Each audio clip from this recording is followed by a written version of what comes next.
If you're a senior traveler, or you're helping a parent or grandparent fly, listen closely, because the phone in your pocket can create the biggest travel problem you never planned for. It can ruin your trip faster than a missing passport. Picture this. You're standing in a long airport line. You've got your boarding pass. Your carry-on is ready. Everything feels normal until someone in uniform looks at you and says, "Ma'am, can you unlock your phone?"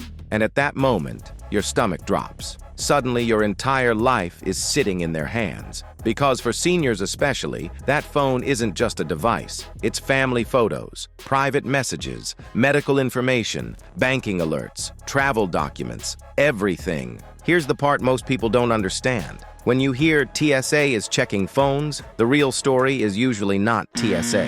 Most people are worried about the wrong agency. And if you get that wrong, you'll be stressed, confused, and you may say yes to things you didn't need to say yes to.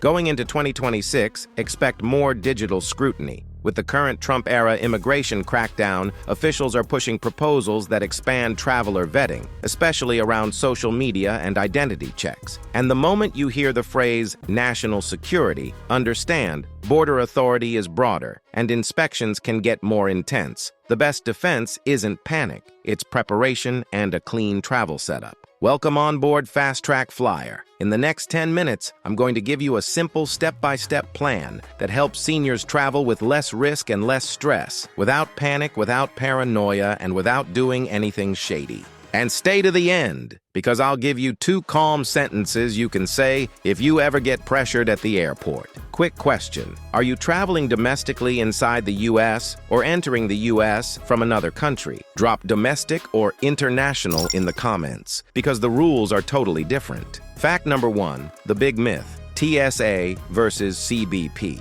Let's clear up the headline. TSA is not the main reason your phone gets checked. TSA's job at the checkpoint is aviation safety, weapons, explosives, physical threats. TSA has said it does not search your phone for electronic content and does not extract data from passengers' devices. So yes, TSA can X-ray your phone, swab it, or inspect it to make sure it's not hiding something dangerous. But they're not supposed to scroll your texts like it's story time. Now, CBP, that's a different world. If you are arriving from another country and you go through passport control and customs, you're dealing with Customs and Border Protection. CBP operates at ports of entry when you're entering the U.S. internationally, including airports. And CBP has much broader authority to inspect devices at the border than typical law enforcement would have inside the country. So if a video says TSA is checking phones, what they often mean is border officers at entry, not the TSA checkpoint. That's why so many travelers, including seniors, get blindsided. They think it's just airport security, but it's actually a border inspection. Different agency, different rules, higher stakes. Fact number 2, is this rare? Yes, and also no. Now, let's talk about the scary question everyone has. How common is this? Device searches are a small fraction of all travelers, but small fraction doesn't mean never.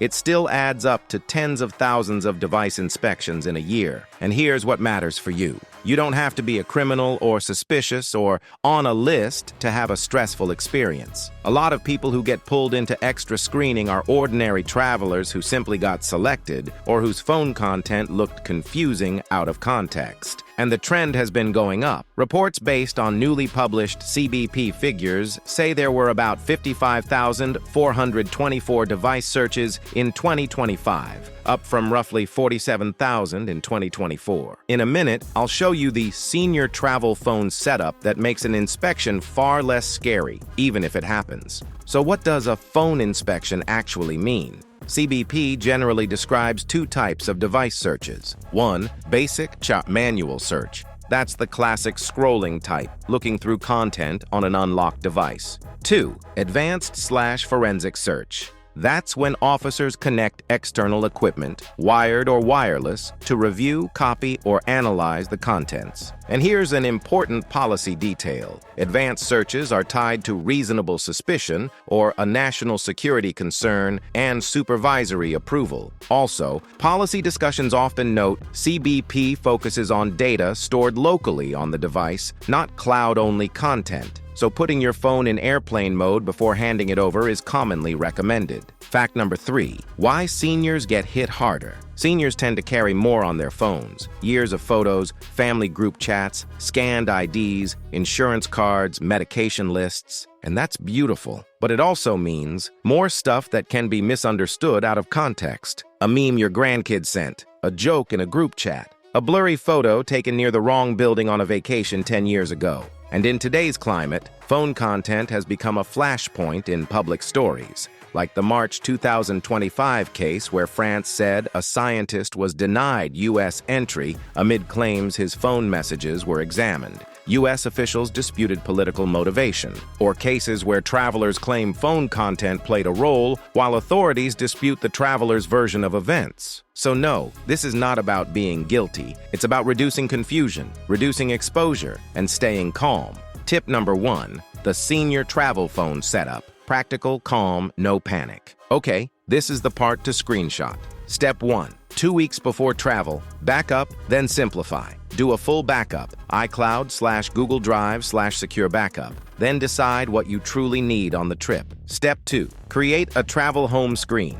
One page only. Boarding pass/airline app. Hotel confirmation. Maps. Emergency contact. Medication list. Simple text note. That's it. Step 3. Remove high-drama, low-utility items from the device. Not because you're hiding anything, because you don't need your entire digital attic with you at a border inspection. Examples: old chat threads you don't read, duplicate photos, unused apps, random downloads. Step 4. Airplane mode during any inspection moment. If you're ever asked to hand the device over, airplane mode reduces exposure to cloud syncing and remote connections. Step 5. Prefer passcode over Face ID/fingerprint at borders. Many digital rights guides recommend ensuring your device requires a passcode, because biometric unlocking can create uncomfortable pressure in the moment. Step 6. Consider a travel-only phone if you're anxious. This is what many high-frequency travelers do. A simpler phone with only essentials, so your main phone stays private and safe at home.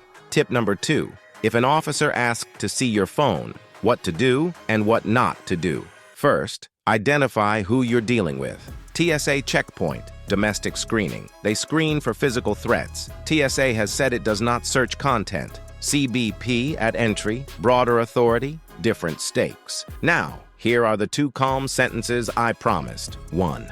I understand. Am I required to unlock my device, or is this a request? 2. I don't consent to a search beyond what's legally required, but I will comply with lawful instructions. Important reality check. You can refuse to unlock, but consequences vary. U.S. citizens generally can't be denied entry, but may face delays or device seizure. Non-citizens may risk being refused entry. If your device is taken, ask for documentation/receipt and retrieval instructions. What not to do. Don't argue, joke, or escalate. Don't lie. Don't start frantically deleting things in line. It looks panicked and raises questions. Your best protection is calm, plus preparation. Tip number 3. This is getting more intense. Why planning matters now. Device searches at the border have hit record numbers, and reporting shows CBP interest in expanding digital forensics capabilities. That's why seniors should treat digital prep like travel insurance. You hope you'll never need it,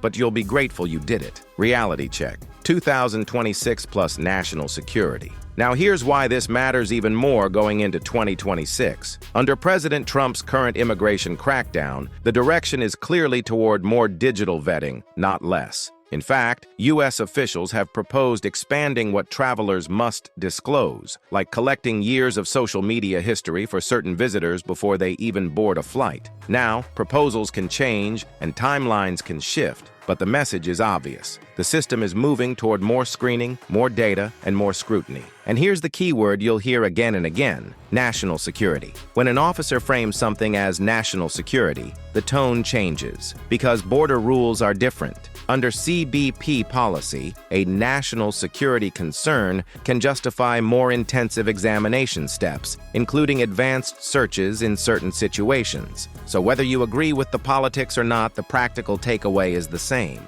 2026 travel may feel tighter, especially at U.S. entry points. The smartest move is to travel with a lighter digital footprint. so an innocent misunderstanding doesn't become a missed flight, a long interrogation, or a ruined trip. Now, you might be thinking, this feels unfair, and I understand that feeling. But here's the empowering part. You don't need to be afraid. You just need to be prepared, because the goal is not to win an argument at the airport. The goal is to catch your flight, protect your privacy, and enjoy your trip. And tell me in the comments, have you ever been asked to unlock a device while traveling? Or do you worry about it for an older family member? If this video helped, please like, subscribe, and share it with someone traveling soon, especially seniors who deserve peace of mind, not stress. Safe travels, and keep control of your digital life.